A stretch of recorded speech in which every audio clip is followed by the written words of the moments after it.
Okay.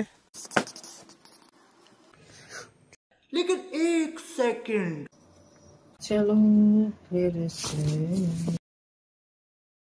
Oh my God, wow! अरे कहना क्या चाहते हो? হ্যাঁ হ্যাঁ, বুঝতেই পারছি অনেকের মনেই প্রশ্ন আসছে কোথায় যাচ্ছি। চলুন তবে জার্নিটা প্রথম থেকেই আপনাদের সাথে শেয়ার করা যাক। দিনটা ছিল 20/6/2025। সকাল 10টা নাগাদ আমরা বেরিয়ে পড়ি মিদনাপুরের উদ্দেশ্যে। গন্তব্যস্থল অনেক দূর, তাই সেটার কথা না হয় পরেই বলবো। প্রথমে আমরা বলে নিই কীভাবে যাব। প্রথমে আমাদের যেতে হবে মিদনাপুর কার বা বাসের মাধ্যমে, এবং তারপর সেখানে 1টা নাগাদ হাওড়া মিদনাপুর লোকাল এই ট্রেনটি ধরে আমরা চলে যাব হাওড়াতে, এবং হাওড়াতে কিছুক্ষণের অপেক্ষা, এবং তারপর হাওড়া জংশনে সন্ধ্যে 6টা নাগাদ চলে আসবে কামরূপ এক্সপ্রেস, এবং এই এক্সপ্রেসের মাধ্যমেই আমরা যেতে চলেছি আমাদের গন্তব্যে। যদি জিজ্ঞেস করেন এক্সপ্রেসটি কত দূর যাবে, তাহলে বলবো ডিব্রুগড়, কিন্তু আমরা নেমে পড়বো সকাল 5:30টা নাগাদ। আমরা নামবো যে স্টেশনে সেটা হলো জলপাইগুড়ি, এবং এখান থেকে আমাদের মেন জার্নি আরম্ভ হতে চলেছে। জলপাইগুড়ি নামার পর জলপাইগুড়ি স্টেশনের বাইরেই ওখানেই রয়েছে ট্যাক্সি স্ট্যান্ড। আমরা সেই ট্যাক্সি স্ট্যান্ডে যাই এবং সেখানে গিয়ে যেগুলো সিকিমের ট্যাক্সি রয়েছে অথবা কার রয়েছে সেগুলোর সাথে কথা বলি, এবং একটা প্রাইস ফিক্স করা হয়। আপনারা একটা গাড়ি পুরো ভাড়া নিতে পারেন, এছাড়া আপনারা যদি চান শেয়ার ট্যাক্সির মাধ্যমেও যেতে পারেন। শেয়ার ট্যাক্সিতে গেলে প্রায় 500 থেকে 700 টাকা পড়বে। এবার বাকিটা আপনাদের কথা বলে নিতে হবে সেই রকম। আর যেহেতু আমরা অফ সিজনে গিয়েছিলাম, আমাদের কমেই পড়েছিল। আমরা অফ সিজনে গেলেও আপনাদের রেকমেন্ড করব আপনারা গেলে যাবেন মার্চ এপ্রিল অথবা অক্টোবর নভেম্বর মাসে, কারণ এই সময়টি খুব মনোরম পরিবেশ থাকে গ্যাংটক অথবা দার্জিলিং ঘোরার পক্ষে।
কিন্তু যেমনটা দেখলেন রাস্তায় কিছু মুহূর্তের জন্য বোর হবেন না, কারণ প্রাকৃতিক পরিবেশ এতটাই সুন্দর, এতটাই মনোমুগ্ধকর যে দেখলে দেখেই রয়ে যাবেন। এবং তার সাথে গাড়ির মধ্যে চলা ওই কিশোর কুমার অথবা 80s এর যেই গানগুলো বাজে সেগুলো তো আলাদাই ভাইব। তাছাড়া আপনি যদি এই 80s এর গান পছন্দ নাও করেন তাহলে বলতে পারি যে নিউ জেনারেশনের যেই সব গানগুলো রয়েছে সেগুলোর সাথে তালে তাল মিলিয়ে যখন প্রাকৃতিক পরিবেশটা উপভোগ করতে করতে আসবেন, এই 5 ঘন্টার রাস্তা কিছুই মনে হবে না। আর হ্যাঁ, আরেকটা কথা বলে রাখি, আপনাদের যে 4 মাসে যেতে বলেছিলাম এর আরেকটা বেনিফিট এটা হলো যে রিস্ক খুবই কম থাকে, ল্যান্ডস্লাইড হয় না চট করে, কারণ মনসুন টাইমে সব থেকে বেশি ল্যান্ডস্লাইড হয়। কিন্তু যে মাসগুলো বললাম এগুলো অনেকটাই ড্রাই রাখে সেখানের পরিবেশ সেই মুহূর্তে। তো এই 4 মাসে যদি যেতে পারেন তাহলে অত্যন্ত ভালো।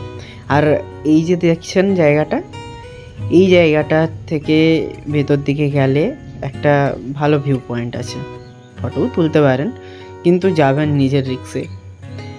দেখুন, কথা বলতে বলতে ভিডিওর শেষ মুহূর্তে পৌঁছেই গেলাম।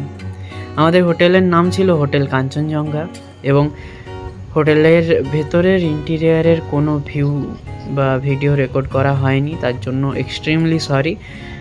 কিন্তু আপনাদের বলতে পারি হোটেল যথেষ্ট ভালো ছিল দামের মধ্যে। এ পর্যন্ত যদি ভিডিওটি আপনারা দেখে থাকেন অবশ্যই আপনাদের ভিডিওটি ভালো লেগে থাকবে। যদি ভিডিওটি ভালো লেগেই থাকে তো অবশ্যই লাইক, কমেন্ট, শেয়ার এবং সাবস্ক্রাইব করতে ভুলবেন না। পরবর্তী ভিডিওতে আমরা দেখাতে চলেছি কোথায় কোথায় ঘুরলাম এবং কী কী দেখলাম। Thank you for watching the video.